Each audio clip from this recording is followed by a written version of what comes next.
जोर से दस्तक देने की आवाज आती है। सुमन दरवाजे की तरफ दौड़ कर जाती है, लेकिन दरवाजा खोलने से पहले कोई आवाज उसके कान में धीरे से सुनाई पड़ती है।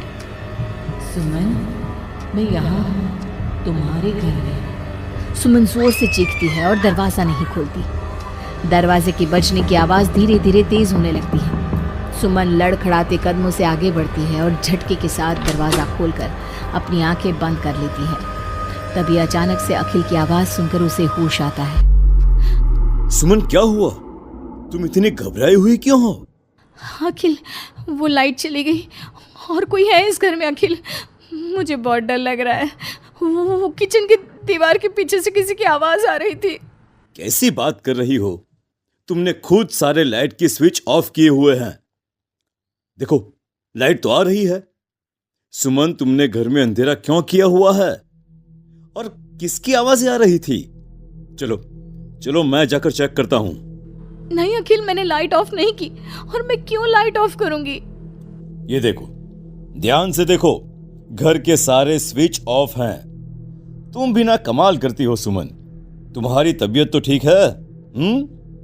ये देखकर सुमन और भी ज्यादा डर जाती है कि सच में लाइट की सारे स्विच बंद थे। सुमन समझ नहीं पा रही थी कि ये सब किसने किया होगा। ठीक उसी वक्त अखिल किचन की तरफ जाता है और सुमन को ऐसा लगा जैसे पीछे से किसी ने उसके कंधे पर हाथ रखा। उसने जैसे ही पलट कर देखा, एक साया उसके घर के दरवाजे से बाहर निकलता हुआ नजर आया।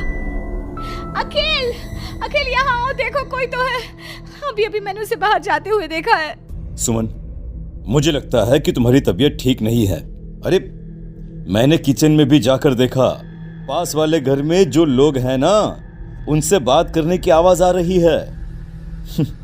एक काम करो, तुम जाकर आराम करो, मैं खाना खुद परोस कर खा लूंगा। ओके? तुम बेडरूम में जाओ। जाओ। नहीं अखिल, मैं अकेले नहीं जाऊंगी और अब इस घर में मैं एक दिन भी नहीं रहना चाहती। थोड़ी देर के बाद सुमन और अखिल दोनों ही बेडरूम में जाकर सो जाते हैं। डर की वजह से सुमन को नींद नहीं आ रही थी, लेकिन फिर वो गहरी नींद में सो जाती है और सुबह जब सोकर उठती है तो उसने देखा कि अखिल ऑफिस के लिए तैयार हो गया था। अखिल, आप कहाँ जा रहे हैं? मुझे इस घर में अकेला छोड़कर आप कहीं नहीं जा सकते। देखो सुमन, मेरा ऑफिस जाना बहुत जरूरी है। कल तुम ऐसे ही डर गई थी। अब परेशान मत हो और मैं ब्रेकफास्ट बाहर कर लूंगा। ओके? जब तुम्हारी तबीयत ठीक लगे तो तुम खाना बनाकर खा लेना। और हाँ, अगर तुम कहो तो मैं तुम्हारे लिए बाहर से खाना भिजवा दूं। नहीं अखिल, उसकी कोई ज़रूरत नहीं है। मैं अपने लिए खाना बना लूंगी, लेकिन मुझे डर लग रहा है। डरने की कोई बात नहीं है। अभी मैं चलता हूँ, तुम अपना ख्याल रखना। चलो, गुड बाय। अखिल के जाने के बाद सुमन बाथरूम में नहाने के लिए चली जाती है और शावर ऑन करती है। नहाते नहाते सुमन को एहसास होता है कि शावर से पानी की जगह खून गिर रहा था। उसने घबराकर सामने लगे मिरर में देखा और ये देखकर उसके पैरों तले जमीन खिसक गई कि वो पूरी तरह सर से पैर तक खून में भीग चुकी थी। सुमन भागकर बाहर आती है।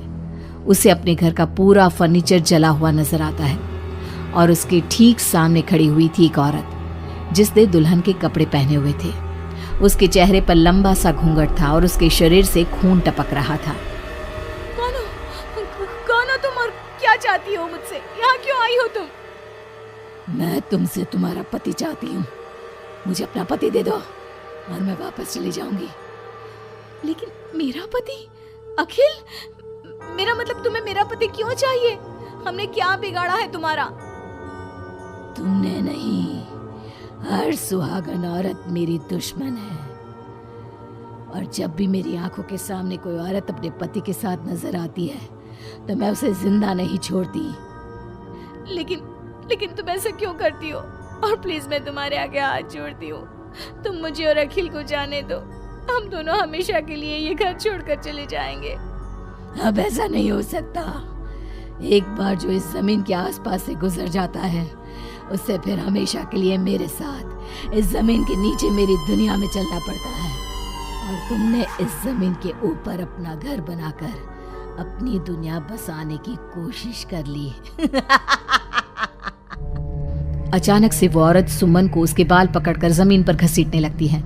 सुमन दर्द से जोर जोर से चीखती है, लेकिन उसकी आवाज उसके घर की दीवारों के अंदर दब कर रह जाती है। अब बाकी दूसरी औरतों की तरह मैं तुम्हें भी इस घर की दीवारों के नीचे दफन कर दूंगी और तुम्हारे पति को हमेशा के लिए अपना पति बना लूंगी।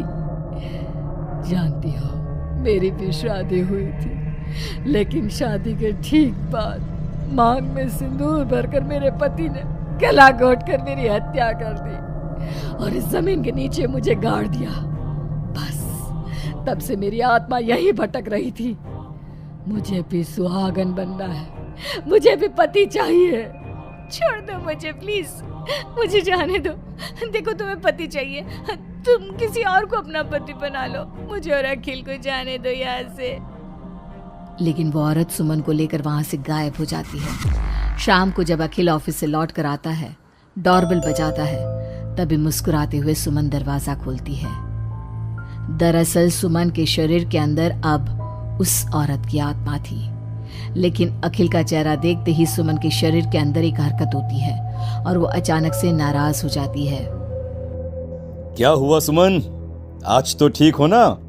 तुम्हारी तबीयत भी ठीक लग रही है आज तो। गुड। मुझे नहीं पता था कि तू आने वाला है यहाँ, वरना तो मैं तेरी मौत का सारा इंतजाम करके रखती। क्या हुआ? अब मेरी बात का जवाब नहीं दोगी क्या? नाराज हो मुझसे किसी बात पर? हाँ? ऐसी तो कोई बात नहीं है, जाओ।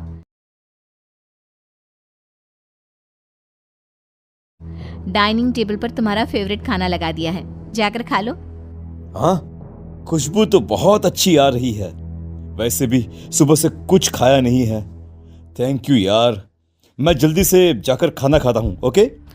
अखिल जैसे ही खाने की कटोरे का ढक्कन हटाता है तो वो हैरान रह जाता है कि वहां पर सुमन का कटा हुआ हाथ था। उसमें पहनी हुई चूड़ियों से वो सुमन के हाथ को पहचान जाता है। खाने की जगह सुमन के शरीर के छोटे छोटे टुकड़े काटकर उस आत्मा ने अखिल के सामने परोस दिए थे। अखिल घबराकर वहां से भागने लगता है। तभी सुमन के शरीर में मौजूद वो आत्मा अपने असली रूप में आकर अखिल के सामने खड़ी हो जाती है। कौन हो तुम और क्या किया तुमने मेरी पत्नी के साथ? इसका मतलब वो ठीक कहती थी कि इस घर में कुछ गलत है। कहाँ है मेरी सुमन? तुम्हारी सुमन के मैंने छोटे छोटे टुकड़े करके उसका खाना बना दिया और उसकी आत्मा को मैंने इस घर की जमीन के नीचे दफन कर दिया है। वो कैद हो गई है यहाँ हमेशा के लिए। तुम भी उसके पास जाना चाहते हो? मगर क्यों किया तुमने ऐसा? क्या दुश्मनी थी तुम्हारी और मेरी पत्नी? पहले तो मैंने तेरी पत्नी को सिर्फ इसलिए मारा क्योंकि मैं तुझे अपना पति बनाना चाहती थी। मेरी आत्मा जो पूरे एक जन्म से किसी से शादी करने के लिए तड़प रही है, उसकी हसरत पूरी करना चाहती थी मैं, और इसलिए मैंने तेरी पत्नी का रूप लेकर तेरे साथ रहने के बारे में सोचा। लेकिन जानता है, अब मैं तुझे जिंदा नहीं छोड़ूंगी। लेकिन क्यों? देखो तुमने सुमन के साथ जो भी किया, मुझे जाने दो यहाँ से प्लीज। अखिल भागने लगता है, लेकिन घर का दरवाजा अब लॉक हो चुका था। अब तो भाग कर नहीं जा सकता। मेरे हाथ तेरे खून से रंगने के लिए बेचैन हो रहे हैं। मेरा गला सूख रहा है, अब उसकी प्यास तेरे खून से ही बुझेगी। अरे लेकिन क्यों? तुम्हारी आखिर मुझसे दुश्मनी क्या है? आत्मा अखिल की बात का कोई जवाब नहीं देती और अपने लंबे नाखून उसके गले में गड़ाकर उसके शरीर को खा जाती है और उसके बाद जोर से हंसते हुए कहती है, तेरा शरीर भले ही अखिल का शरीर है, लेकिन तेरे अंदर मेरे पिछले जन्म के उसी पति की आत्मा थी जिसने शादी से एक रात पहले गला दबाकर मेरी हत्या की।